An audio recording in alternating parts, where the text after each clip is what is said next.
കണ്ണൂരിൽ PSC പരീക്ഷയിൽ സമയം പൂർത്തിയാക്കാൻ അനുവദിച്ചില്ല എന്ന് പരാതിയുണ്ട്.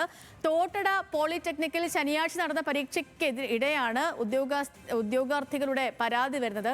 1.5 മണിക്കൂർ പരീക്ഷയിൽ 1 മണിക്കൂർ കഴിഞ്ഞപ്പോൾ തന്നെ ഉത്തരപേപ്പർ വാങ്ങിയെന്നാണ് പരാതിയിൽ പറയുന്നത്. നിഖിൽ അളവൂർ വിവരങ്ങളുമായി ചേരുന്നു. നിഖിൽ, എന്താണ് ഈ ഉദ്യോഗാർത്ഥികളുടെ പരാതി? അങ്ങനെയൊക്കെ സംഭവിക്കാനുള്ള സാധ്യത എത്രത്തോളമാണ്? സേതു, ഏതായാലും തോട്ടട പോളിടെക്നിക്കിൽ ശനിയാഴ്ച PSC പരീക്ഷ എഴുതിയ ഉദ്യോഗാർത്ഥികളാണ് ഇത്തരത്തിൽ പരാതി നൽകിയിരിക്കുന്നത്. 7 പേരാണ് പരാതി നൽകിയിരിക്കുന്നത്. സിവിൽ എക്സൈസ് ഓഫീസർ പരീക്ഷയായിരുന്നു ശനിയാഴ്ച നടന്നിട്ടുണ്ടായിരുന്നത്. 1.5 മണിക്കൂറായിരുന്നു പരീക്ഷയുടെ ദൈർഘ്യം. പക്ഷേ 1 മണിക്കൂർ കഴിഞ്ഞപ്പോൾ തന്നെ അവിടെ ഡ്യൂട്ടിയിലുണ്ടായിരുന്ന അധ്യാപിക ഇവരുടെ ഉത്തരപേപ്പർ തിരികെ വാങ്ങി എന്നുള്ളതാണ് പരാതിയിൽ പറഞ്ഞിരിക്കുന്നത്.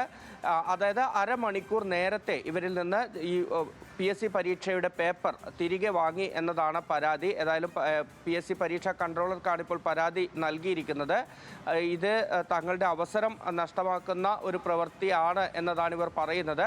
നമ്മൾ ഈ വിദ്യാർത്ഥികളോട് സംസാരിക്കുമ്പോൾ അവർ പറയുന്നത് അവരുടെ കയ്യിൽ ഈ PSC പരീക്ഷയ്ക്ക് ഹാളിലേക്ക് കയറുമ്പോൾ സമയം നോക്കാനുള്ള സംവിധാനങ്ങളൊന്നും ഉണ്ടാകില്ല.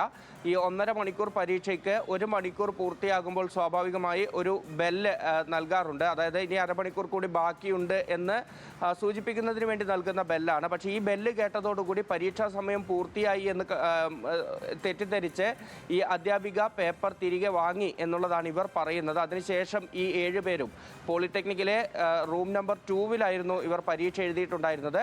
ഇവർ 7 പേരും പുറത്തേക്ക് ഇറങ്ങുന്നു. പക്ഷേ മറ്റ് ഉദ്യോഗാർത്ഥികളൊന്നും തന്നെ പുറത്തിറങ്ങിയത് കാണാത്തത് കൊണ്ടാണ് ഇവർ പിന്നീട് ഇക്കാര്യം അന്വേഷിച്ചത്. അപ്പോഴേക്കും ഈ പരീക്ഷാ പേപ്പർ അധ്യാപികയുടെ കയ്യിലായിരുന്നതിനാൽ പിന്നീട് അത് തിരികെ നൽകി പരീക്ഷ എഴുതുക എന്നുള്ളത് പ്രായോഗികമായിരുന്നില്ല. അങ്ങനെയാണ് 1/2 മണിക്കൂർ നഷ്ടപ്പെട്ടു എന്നിപ്പോൾ ഈ ഉദ്യോഗാർത്ഥികൾ പറയുന്ന ഒരു സാഹചര്യമുള്ളത്. ഏതായാലും ഇവർ ഇതുമായി ബന്ധപ്പെട്ട് പരാതി അധികൃതർക്ക് നൽകിയിട്ടുണ്ട്.